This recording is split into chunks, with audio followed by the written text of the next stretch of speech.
A good guide for how much students should budget for their living costs for each academic year is given by the UKVI. So that's a department of the UK government, and they stipulate that when a student applies for their student route visa, they would need to be able to show that they have in their bank account at least £9,207. Now that's to cover all living costs for a year, so that would include accommodation, food, transport, books and study resources, mobile phone bill, going out, socialising, everything like that. The situation for international students in the UK at the moment with regard to healthcare is that students would have to pay an NHS surcharge as part of their visa application fee. The NHS is the National Health Service in the UK. Once the students have actually arrived at the university, then most of their healthcare is available free on the NHS, and that's basically free at the point of use. What that means in practice is that students at the University of Salford can sign up with our own health centre, which is located on the main campus at Peel Park. We encourage students to do that as quickly as possible after they arrive. What that then means is that, if you become ill, if you perhaps have some sort of health problem, then you can arrange to go and see a doctor or a nurse, and the visit to see them won't cost you anything when you do that. The only things that you might have to pay for would be perhaps if you have to take any medicine, then you may have to pay up to £10 for a course of medication, and dental care in the UK you would have to pay for. I find it affordable to live in Salford because when you compare your cost of living in London and Salford, you can see Salford is much cheaper and affordable, and you can manage all your costs. So in a week, I spend £20 depending on what I feel like eating. Usually when I'm doing my groceries, I love to do it in a month. So I buy a stock for a month and then I keep it. So my grocery shopping usually costs around £100 per month.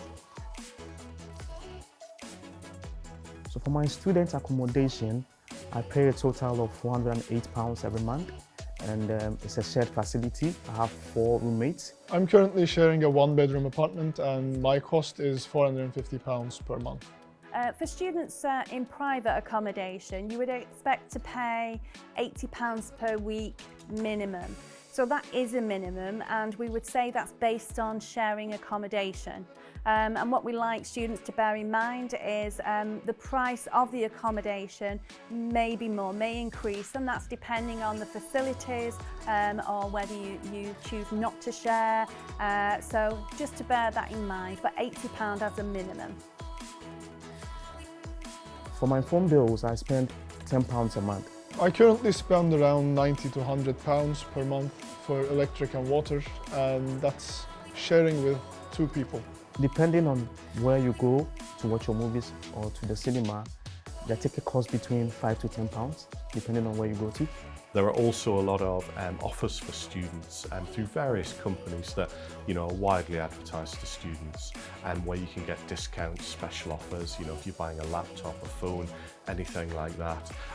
So the student union are a really good resource for finding out about this. So for free activities, I prefer to go for walking, and I love Peel Park, the scenery. So I have my headset on with my Apple Music, and then I try to just listen to music whilst I walk around and enjoy the scenery. I really thank the University of Salford for providing bus 50, because then as a student, if I decide to go anywhere in Salford, show your ID card, I use bus 50.